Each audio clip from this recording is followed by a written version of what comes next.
நாட்டுக்கோழி வளர்ப்பு செய்து பயனடைந்த பெரம்பலூர் மாவட்டம் லாடாபுரம் கிராம வேளாண்மையாளர் எம் கோகுல் அவர்கள் தரும் யோசனைகள்.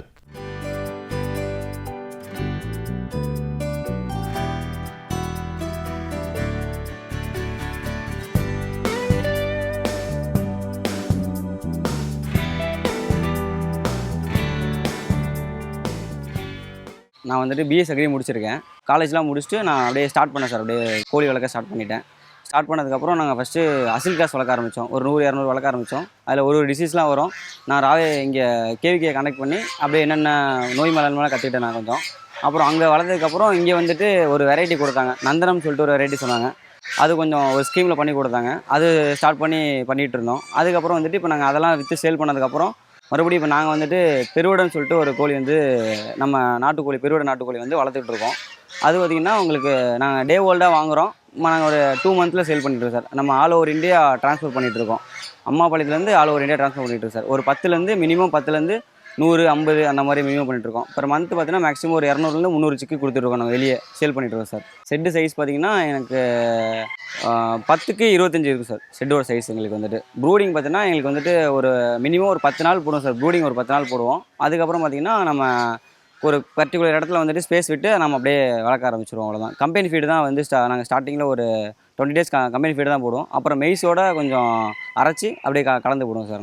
நம்ம டே ஓல்டு வந்துட்டு நம்ம கோயம்புத்தூர் ஏரியா பக்கம் வந்துட்டு அங்கே தான் வந்துட்டு பெருவடெல்லாம் ஃபுல்லாக பியூர் பெருவடையாக கிடைக்குங்க சார். அங்கேருந்து தான் நாங்கள் வந்து டே ஓல்டு வாங்குகிறோம். இப்போ டே ஓல்டு நம்ம அங்கேருந்து வாங்கி இங்கே நம்ம க்ரோ பண்ணி நம்ம ஒரு 2 மந்த்தில் ஒரு 45 டேஸ் to 60 டேஸில் நம்ம சேல் பண்ணிருக்கோம். அதில் ஒரு இண்டியா ட்ரான்ஸ்ஃபர் பண்ணிகிட்ருக்கோம் நம்ம.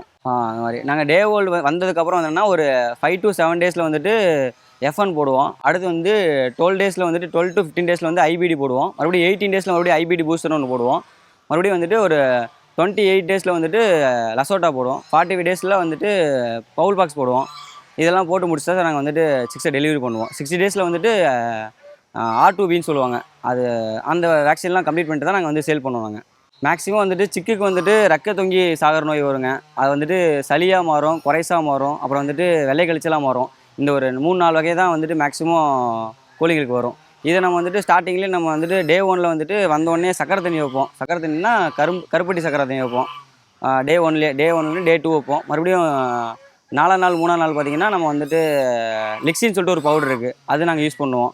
அடுத்து வந்து ஒரு 10ஆம் நாள் அந்த மாதிரிலாம் வந்து டெட்ராசைக்ளின் ஒரு பவுடர் இருக்குது. அது யூஸ் பண்ணுவோம். நியோடோஃபாக்ஸ்னு ஒரு பவுடர் இருக்குது. அதெல்லாம் யூஸ் பண்ணுவோம் சார். நாங்கள் மழை காலத்தில் பார்த்தீங்கன்னா நீங்கள் வந்துட்டு மேக்ஸிமம் நார்மல் டேஸில் பார்த்தீங்கன்னா இப்போ இந்த சம்மர்லலாம் பார்த்தீங்கன்னா ஒரு 7 நாள் ப்ரூடிங் போட்டால் போதும். மழை காலத்தில் ஒரு 15 நாள் மினிமம் தேவைப்படும்.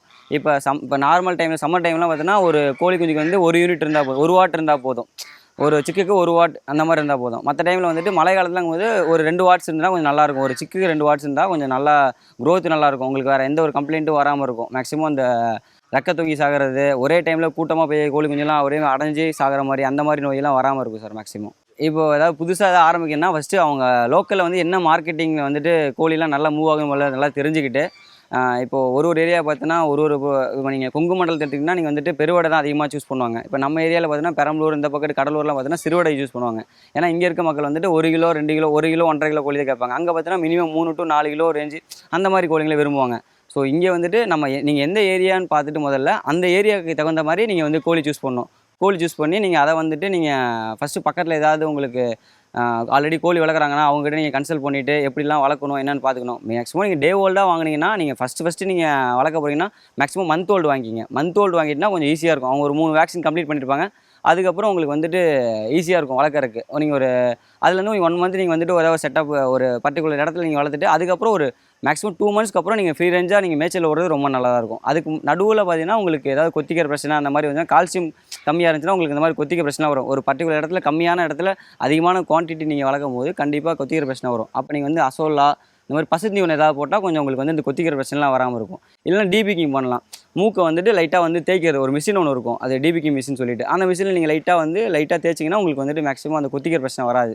மேலும் விவரங்கள் பெற வேளாண்மையாளர் எம் கோகுல் அவர்களை 07010818086 என்ற கைபேசி எண்ணில் தொடர்பு கொள்ளலாம்.